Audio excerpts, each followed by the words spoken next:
supposed to do that. We're going to talk about preparing for your annual assessment and other professional development tricks of the trade. They're not really all that tricky, but lots of people on the faculty development committee helped to come up with this list of topics and felt like that they were things they wanted to know. So hopefully they're things that you all want to know. This is going to be very interactive. So Dr. Davis is here from the faculty development committee. Anyone else who wants to chime in, feel free to chime in at any time. So my only disclosure is that I'm not a techie person. So some of the things I'm going to be talking about at the end are kind of techie. So if I use any of the wrong words or say something the wrong way, please correct me, because I know there's probably a lot of people who know way more about these things than I do. So we're going to talk about, as I said, preparing for your annual assessment and then some tricks of the trade, and I want everyone to feel free to chime in. So what is an annual assessment? Here, I think, it's a check on how you're doing in your job or career, a performance evaluation. Sometimes they're completed by the boss, by the individual, by some other group. Who here has an annual evaluation? Okay, so faculty do. Residents, what's your annual evaluation like? What's the process like? Is it a self-assessment? No, we sit down with Dr. Gilmer. Okay. And go over all of our evaluations from everybody and kind of what patients we've seen and that sort of thing. What we need to do, and then set goals for what we need to be doing in the rest of residency. Okay, so it's more of an evaluation based upon markers that other people, like forms other people are filling out. Okay, so that plays a role in our annual evaluation, but a lot of it is also self-assessment, so that might be slightly different from what you guys are used to doing. As I'm sure you know, we're all in medicine, these things are just becoming ubiquitous. No matter where you go, somebody's evaluating you on what you're doing. So it's nice to get used to and get comfortable with evaluations. So why would a person want to complete one? What would be the reason? To get better. To get better? Who said that? Carmela. That's a good answer. So why else would people do one? Find out what those areas are that you need to focus on to get better. So sometimes you can say, okay, I want to get better, but what does that mean? And how do you develop goals to know that you are doing that? Okay, so specifically how to get better. Yeah? Check your progress. Check your progress. Okay, see how far you've come over a certain period of time. No one's come up with the one that I thought they would say first. Get a raise. Get a raise. What about because you have to? Promotion. And because you have to. That's what I thought people would say first. So because you have to. So you can get a raise. So you can remain, this is the one that, is encompassing the last few. So you can remain engaged in your work, moving forward and pursuing your lifelong career goals. So that sounds a little lofty, but really I like to think that's why the most of us do these self-assessments, is because we care about what we do and we want to get better. So this is a really long paragraph that I'll read to you that's from the School of Medicine Faculty Affairs website, and this is what they say about the faculty assessment. As described in the following policy document, departmental chairs are required to provide to the executive dean an annual assessment on all faculty members having at least 0.5 FTE commitment to the School of Medicine. This requirement includes faculty on all tracks, so hopefully you know that there are different tracks on this campus. The exception is a faculty member who has 0.5 FTE or greater but has been employed in your department less than 6 months. So Dr. Johnson already sent out the reminder about doing our annual assessments for this year and noted this caveat that if you haven't been here over 6 months, you don't have to do it, but that you're also welcome to. So if you've been here less than 6 months and you want to, you can. This assessment must be based on both the self-assessment by the faculty member and the assessment of the departmental chair and must include a formal review as described in the policy. So the thing I like about this statement is that they really play up the self-assessment part of things. And I really feel like every year when we do this, it is greatly in part a self-assessment. So the other thing I wanted to point out is, have you guys ever been to the the PDFA website down here at the bottom? It's a great website. So if you have questions about this faculty handbook, which track am I on, what does that even mean? That's where you go to find answers to all those different types of questions. So this is what our faculty assessment summary page looks like. So this is the form that we actually fill out. Hopefully this looks familiar to a lot of people, and you've seen this before, but if you haven't, this is where I got it from, so you know where to get that form. I think it was also sent out by Sarah, so they do update it sometimes, so you'll want to be sure to use the right one. What's on this form is different categories. So a lot of people think of themselves as clinicians, a lot of people think of themselves as researchers, but really all of us who do one of these, no matter what our track is, have to talk about these areas. So teaching, scholarly activities and grants, clinical service, extramural and intramural service, career development, and then a summary category or your overall assessment. So we'll go into now what each one of those means. So in terms of teaching, there's a didactic and a non-didactic. Do people know what that means? What's didactic teaching? In the classroom, right? Like this. Teacher, pupils, that's didactic. So what's non-didactic? Bedside. What other kind of non-didactic teaching do people do? What about those? Skills lab. Skills lab, exactly. That's what I was thinking of. Skills lab. PBL, is that PBLs, I would think that would fall under non-didactic. So hopefully everybody does a little bit of both, right? Clinical teaching, which, Jet, do you know the difference between clinical teaching and non-didactic teaching? I mean, where would you put like?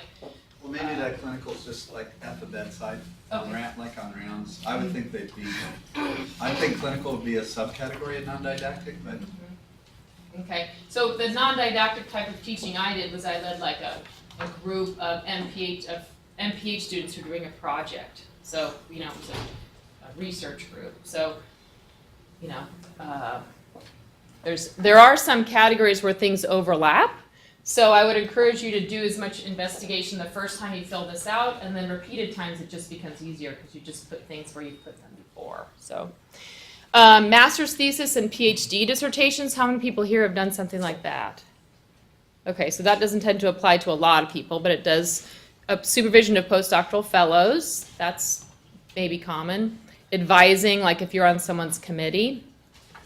Other teaching activities, development of educational materials, and educational leadership. I think those categories are kind of self-evident. And under scholarly activities and grants, going to be things like grants, right? Not too surprising. Publications, peer-reviewed presentations. So when you submit an abstract to a conference and it's reviewed by a committee and then accepted for presentation, that's the type of presentations they're talking about here, not presentations in the community. And then invited seminars in other universities. So if another university, you know, says, I want you to come and talk about palliative care, then that would be, you know, an invited seminar at another university. So does anyone have any questions about that part of things? So for presentations, that wouldn't necessarily mean like grand rounds? Yes, well, I think it would mean formal presentations like grand rounds. The thing that gets confusing is like, what if the local school asks you to come and talk about ADHD? You know, I think people debate about where that kind of thing should go. Kathy, you do a lot of that. Where do you put that? Yeah, I often have a separate section under presentations for those community presentations, but I distinguish it from the others. Yeah. So again, I think people do it differently, but I think you want to be consistent from year to year. So, because again, this is mostly an assessment of yourself. So if you tend to do a lot of community speaking and then 1 year it drops off, you'd want to know, well, why did that happen? You know, what did I do differently? Clinical service. So, you know, what are your clinical duties? What do you do for your clinical duties? Professional registration and licensure is a section. Professional certifications, and then clinical performance, which includes things like RVUs, taking on special teams or initiatives, and then patient satisfaction. So these are the kinds of things that you could potentially have some data for. You know, you could potentially get some reports from the department about your RVUs and things like that you can include there. Does anyone have any comments about clinical? No? Okay.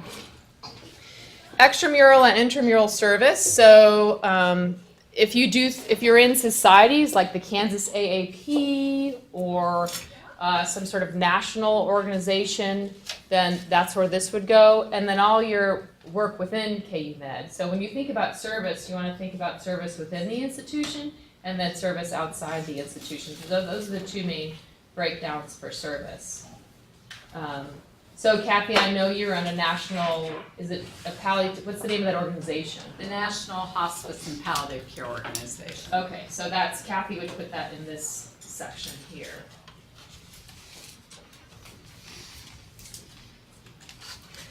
They have also added this new section called career development. Has anyone noticed that?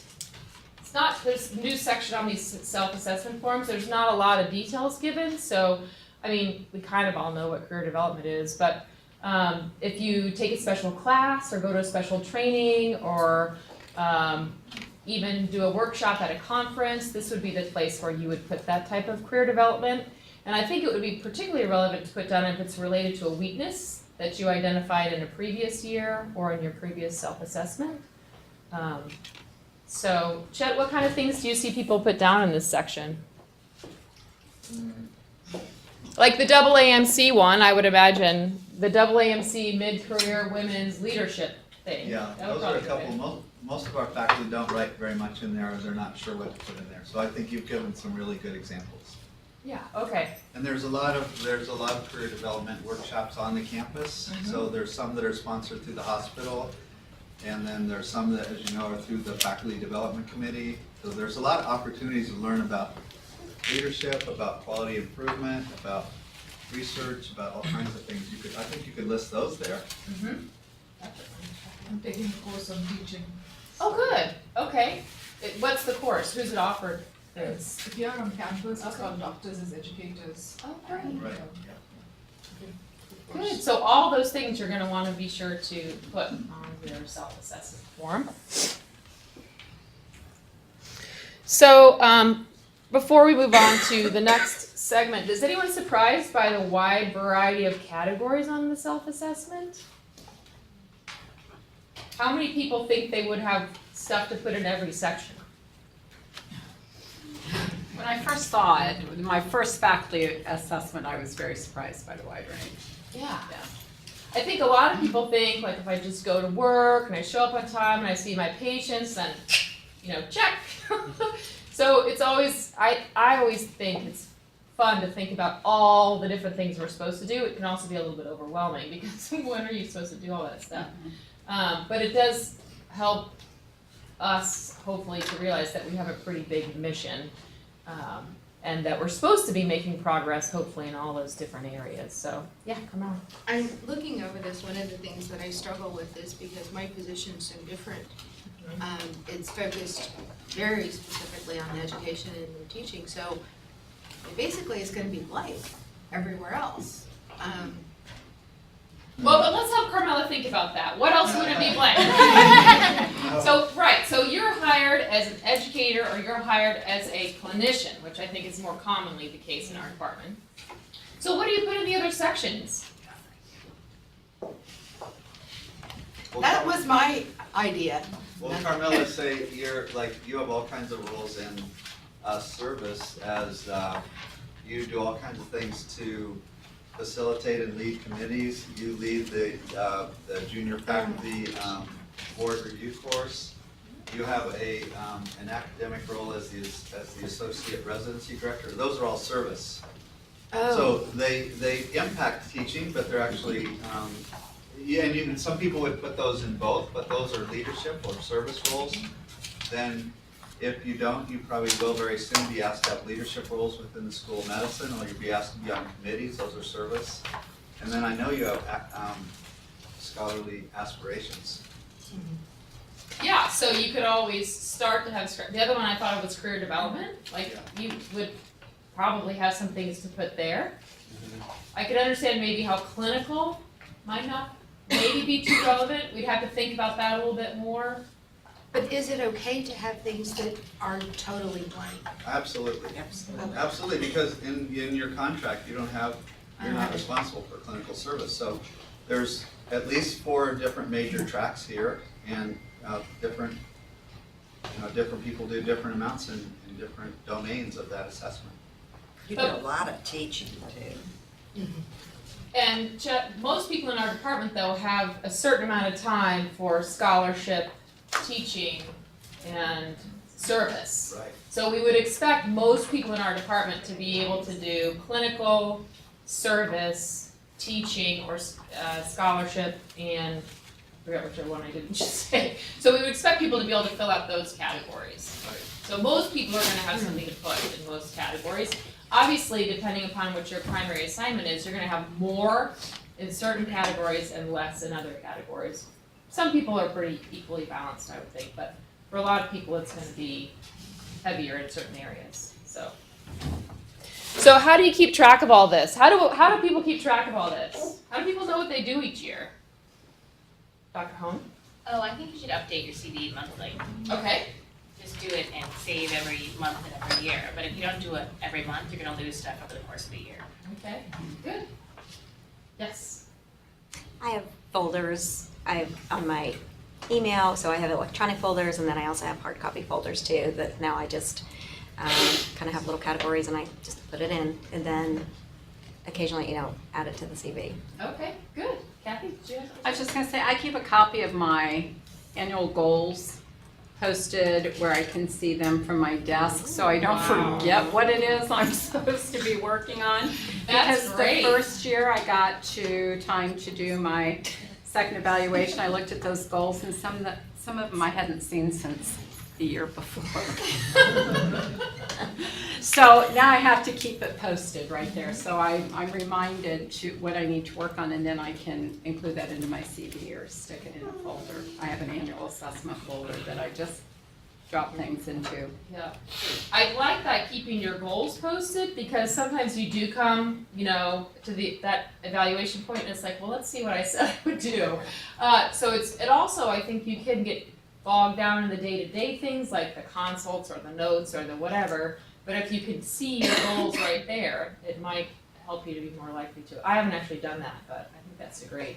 You probably weren't as shocked looking at Oh, your I've had goals some as I moments where it was like, what did I say I was gonna do? So yeah, we all have had that happen.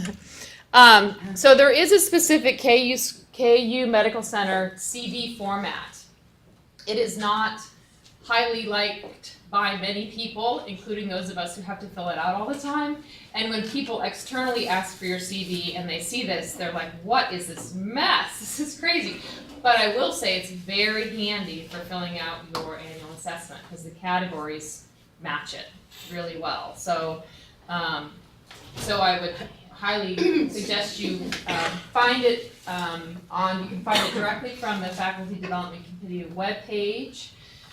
They've actually updated it recently, so mine is actually not totally correct based upon this new format they just came out with. But they make it real easy to fill in the boxes, and the boxes expand, so it's pretty user-friendly. So we were going to talk about the CV, because to me, the CV is the main way that you make your faculty assessment go smoothly. I think you've heard from other people, there's absolutely no way you can remember what you did for a year. It's just not possible. You're going to forget things. So everybody does it a little different, so we can have a talk about that. I think you should keep your CV in a readily accessible, but also safe place. So desktop on your computer probably is not the best spot. I put it on the G drive. Where do other people put theirs? G drive? Okay. It's pretty much the go-to place, I think. I tend to like to update mine by activity. So right when I finish giving this grand attending rounds, I'm going to go downstairs and take 10 seconds and put it on my CV. Because if I do it at the end of the month, I will forget. What did I talk about? So I like to do it right when I get back from a conference, or before I put all my stuff away, or whatever. I do it right that minute. But some people do it monthly. How do you just set aside time every month to do that, or how do you remember? I just write notes, and then once a month I just do it with a little yellow sticky, and then I do it electronically once a month. Okay. I put notes on my calendar so I know what I did when, and monthly go through my calendar. Okay, good. That like task feature, is that what you use on the electronic calendar? Yeah. Yeah, okay. Anyone else have any tricks about their CV? Dr. Duma, how do you do your CV? I do like Dr. Davis also, like, you know, if I teach like students in the afternoon or something, I just write it in my calendar. At the end of the year, like I just go through all the 12 months. Okay. So you do it at the end of the year? Yeah. Okay. So how long does it take you to do that? I mean, is that like a day-long activity? Usually it takes, usually on a weekend day, it takes the whole day, but yeah. So you can do it obviously whatever way works best for you. I tend to like to do little snippets at a time, but it might be nice too to just get it all done at once. So I guess you will all, as residents, when you move on, figure out what system works best for you. But keeping your CV makes the self-assessment much easier. And then some people like to have their admins do it. They're like, oh, it's my admin's responsibility to keep my CV. How many people do that? Okay. I don't do that. I don't think I could trust somebody else to do that. I don't think they know what category to put it in. The CV is so confusing. I might not give them a tidbit they needed, like how many people were in the audience or whether they were medical students, graduate students. They might not have that level of information. So my bias is not to admin, but it sounds like that would be the same bias as everybody here because nobody is doing that. So when you have your CV updated, the self-assessment is actually really easy to do. It's simply a matter of cutting and pasting. And when I was doing my one for this year, I actually used a calendar year search. So we do it by calendar year. So we're turning in our assessments right now for 2012. So you can actually just search for 2012 in your CV and make sure you got everything. Oh, I forgot to put that in. And I directly cut and paste. So there's a section on your CV for presentations at conferences. I directly cut and paste that into my self-assessment. So I'm not having to write a whole bunch of stuff. It's just, if my goal was I am going to give 5 presentations at conferences, boom, I put the table in that says, yep, did it, or whatever. So it's a lot of cutting and pasting, but if you have it in your CV, it probably took me an hour total to prepare for my evaluation with Dr. Barnard, and then I'm prepared for my one with Dr. Johnson. So it was pretty easy. And obviously, just your annual evaluation documentation is only as good as your CV. So if you don't have it on your CV, you're probably not going to remember to put it in your self-assessment. Okay, so goal setting is a big part of our self-assessment because it is a self-assessment. So how many of you have heard of SMART goals? Okay, so these are pretty common goal setting concepts. You can just think of SMART, and you want your goals to be specific, measurable, attainable, for the most part, relevant and time-bound. So these obviously are goals that you want to have take place within the next year. So the first year you're here, all you do is set goals. You talk about, I want to have these goals in education and these goals in research. The next year you take word for word what you put in that section and cut and paste it into your progress from the previous year. So you don't change your goals at all. And if you have a goal down, like Kathy and I both have done, where you forgot about it and you didn't do anything, just put, did not accomplish this goal. If there were specific barriers in your way, I think sometimes that's what Dr. Johnson and I talk about. One of my goals early on was to start a postdoc program. Well, I obviously haven't been able to do that, but there were a couple years where I had that on my annual evaluation, my goals. And it was helpful for us to have a discussion about, well, what were the barriers? Why didn't that happen? And it didn't mean that I was a failure if I didn't meet my goal. So be sure to set some goals that you think are going to be a real challenge for you and for the system. Because I think it's interesting for everyone to find out why those aren't going to work. So as I said, you literally cut and paste them word for word. You don't change them. You don't leave anything out. And then under each one, you can describe how you did. And as I said, I directly cut and paste that information from my CV. Does anyone do it any differently? Does everyone do that pretty much? No one's really responding. Does anyone do it any differently? Yes, there's a lot of variation in how it's done. But this is the way it needs to be done.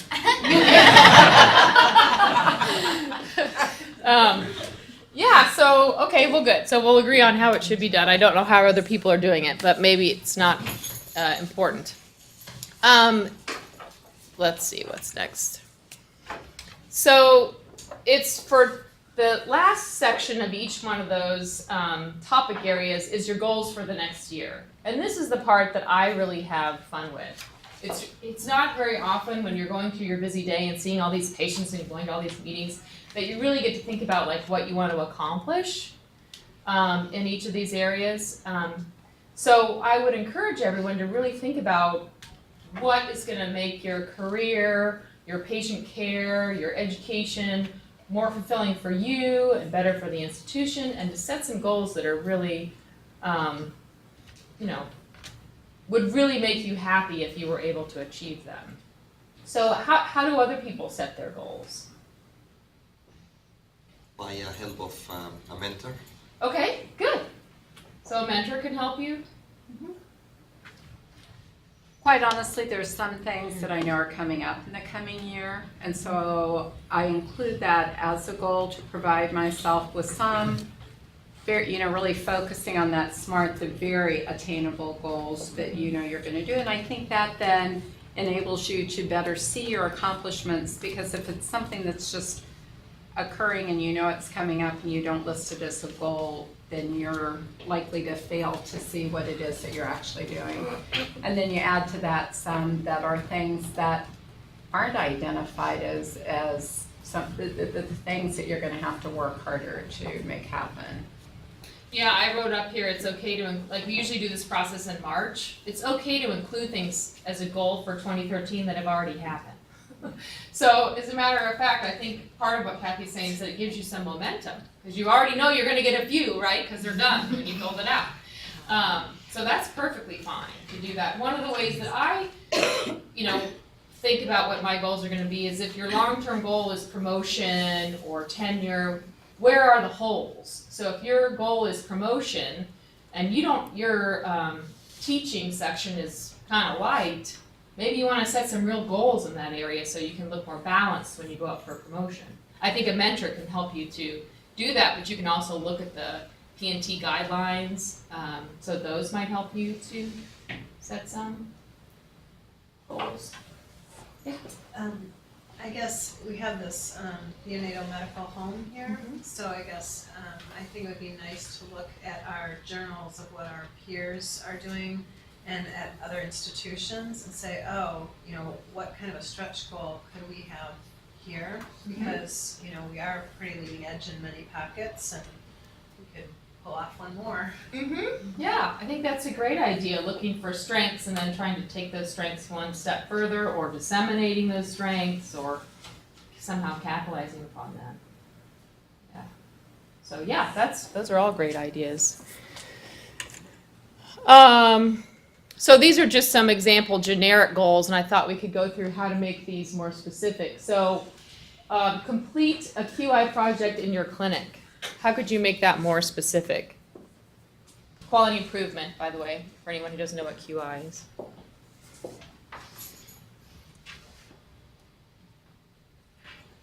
In the coming year, I'm going to work on ensuring that patient wait time decreases by 25%. Oh. First time, I think she nailed it.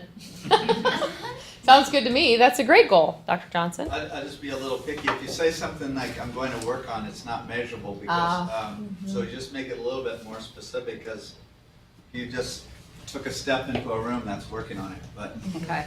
I will ensure that it decreases by 25%. Yeah, there you Yeah. go. That's a little It's stronger. it's also those words that you're a lot more powerful if you say things, I will try, or I will work on, say, I will. You're just like, you're already much further to your goal. Yep. What about take a course? I want to take a course on career development. I will take a course. Good. Good mentoring, Dr. Johnson. Good listening. He's a quick learner.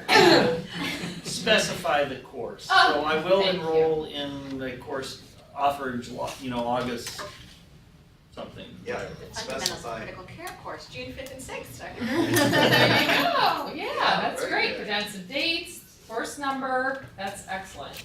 I want to publish a case report under scholarship. There's a few problems with this one, I think. Do you have control over whether or not it's published? I think I actually put that as my goal because I had like a poster presentation and it's always like from the poster presentation you want to bring it to actually a manuscript. So I think my goal was actually submit the manuscript. Good. So Submit. that was one goal. Yeah, that's perfect. So I would say submitting the manuscript and then, naming the manuscript or something by such and such a date to such and such a journal. That's a great goal. Right. This one is probably way too generic, and then you don't have any control whether or not it's actually published. All you can do is try to keep submitting it. So, what about past boards? That's a great goal. It's a great goal, but how can we make it a little smarter? Hopefully. Hopefully we'll pass it. I think that's going in the wrong direction. Set aside X amount of hours so that I pass my board. I will set aside X amount of hours to study, to take my boards on such and such a date. Have you seen anything better specific around boards, Dr. Johnson? Well, I've talked about this a lot. I've never found people very interested in it, so I'll put that out there. I think that passing the boards is dangerous because then you're just aiming for a 72. I strongly encourage people to set the bar high for themselves. There are definitely people in this room that are capable of getting in the 90th percentile, 95th on their boards. I'd say wherever, if you think you could just get to a 70, set the bar at 80.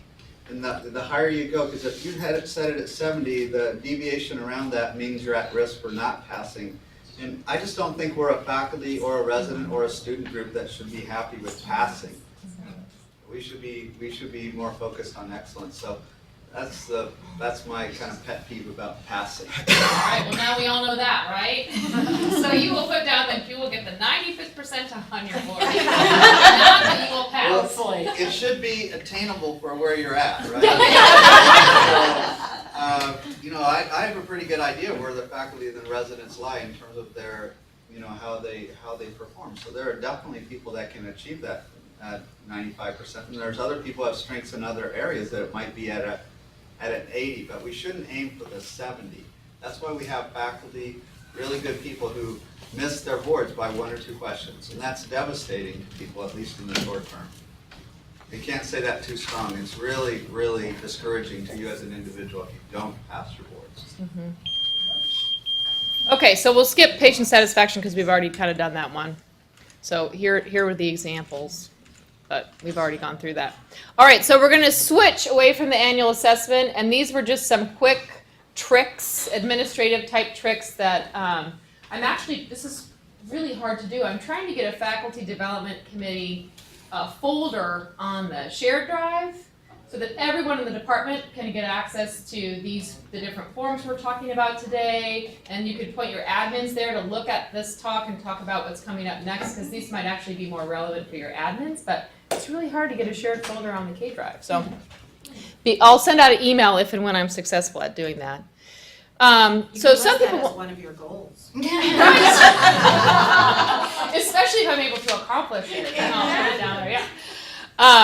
So some people wanted to know where you get these handy-dandy PowerPoint templates. They didn't know where to get those for when they're asked to give talks. So this is oh Lord, mouse is not working very well. Let's see if I can get this to work. So this is the website. Oh, it's not going to find the website. Anyway, that's the website for the KU Med. KU actually has really, really pretty PowerPoint slides. They have pictures of the Lawrence campus, and so if that's relevant to what you're doing, I included that as well. They have some nice ones with the Jayhawk. You can always mix and match as you see fit. But that's where you find the PowerPoint slide templates. How many of you knew we had electronic letterhead? Too. Well, yes, but we also have it like if you're asked to give a letter of support to someone or you need it for another administrative task. we have electronic letterhead. Is that new? No, it's actually not very new, but it's not information that's widely It is not dispersed. known. And, because even Cindy Sparks didn't know about it. No, she didn't. I know, but we have it. We have electronic letterhead, and so I'm going to put this in the shared folder on the K drive. So if someone needs a letter from you, you'll be able to go out and get that, and then type up your letter without having to scan it in. How many of you know how to do an electronic signature?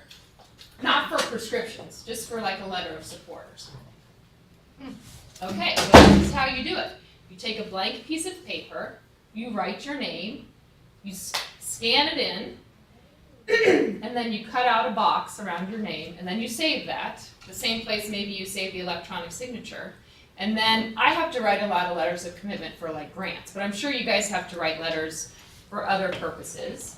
So you cut and paste your signature on there with the electronic letterhead, and then you don't have to scan it in. You don't have to have a paper copy and sign it and it comes back crooked and, you know, looks bad because our scanners aren't that great. So again, this might be something handy for your admins to use. Now for physicians and prescriptions and all that kind of stuff, you're obviously going to want to keep this in a safe place, and you can't use it for those purposes. But for letters of support or other administrative tasks, it comes in really handy. We also have, how many of you send emails with attachments and it bounces back and says, your attachment's too big? You guys ever had that happen? Mm-hmm. Okay. We have large file transfer. So you can go to this website here, Secure Files is what they call it, and then you can send people extremely large attachments. We do it with databases, de-identified databases. So if you're sending something and it bounces back, again, send your admin or somebody to the K drive, look in the faculty development folder, and you can use Secure Files to email those really large files that aren't going through. And can you have Sarah send your presentation to all of us so Yes. that we have these rather than frantically writing down the URLs? Yes, and I also hope to get this all on the Yeah. faculty development webpage and in that folder, so Right. people can go back and use it as kind of a reference. But just remember that it's possible. Yes. And then call me or something. How many of you knew that you could set up a conference call with 8 to 10 callers? And Okay. more with special permission. And more with special permission. You can do that. We have it. It's for free. Very easy to schedule. It's a calendar-based system. You pull up the calendar, you click on the day, and push reserve, and put in some minor details, and boom, it gives you a phone number. And then you give a password to everyone, and they can call into your number. So it's handy for when you look at the schedule. There's all kinds of hospital-based calls, clinical calls, research calls, program calls, so whatever you need. I use it for, I'm on a couple of national committees, so it's, you know, if you're on a national committee, you can use it for that purpose. So far, they're not limiting it at all, so you don't need to put in anything other than your name and the number of callers. But I would recommend scheduling your bridge line as early as you possibly can, because sometimes the calendar does fill up. And so if you have a standard meeting that's going to be at 3 p.m. on the third Thursday of the month, if you can schedule that a year in advance, you're far better off than losing that time. Yeah, there are some times, I actually personally have never not been able to get a bridge line, but I think that probably does happen sometimes. As you can imagine, sometimes they're busier than others. But anyway, again, something that we have here that's not necessarily very well known. And then I just wanted to make a point that a Biosketch is different than a CV. So for those of you who were invited to participate with someone on a grant or something, an NIH Biosketch is like a CV, but it's much, much shorter, and it has to follow specific categories. So you can't just give someone your CV if they need your Biosketch. And this is what it looks like, and there's the link for it. So again, if you need any help with that, anybody on the faculty development committee or the research committee is happy to help you with that, or work with your admin if they're going to do it for you. So does anyone have any other tricks of the trade? Any other tidbits of advice or things that the rest of us don't know? No? And this was really, really good. And I hope maybe you would do the same thing in February next year. Sure. Really good presentations. Yeah. Well, and if anybody has anything they think should be added, you know, like any other things, let me know. It's very good. Okay, well, thanks, guys. Thank you.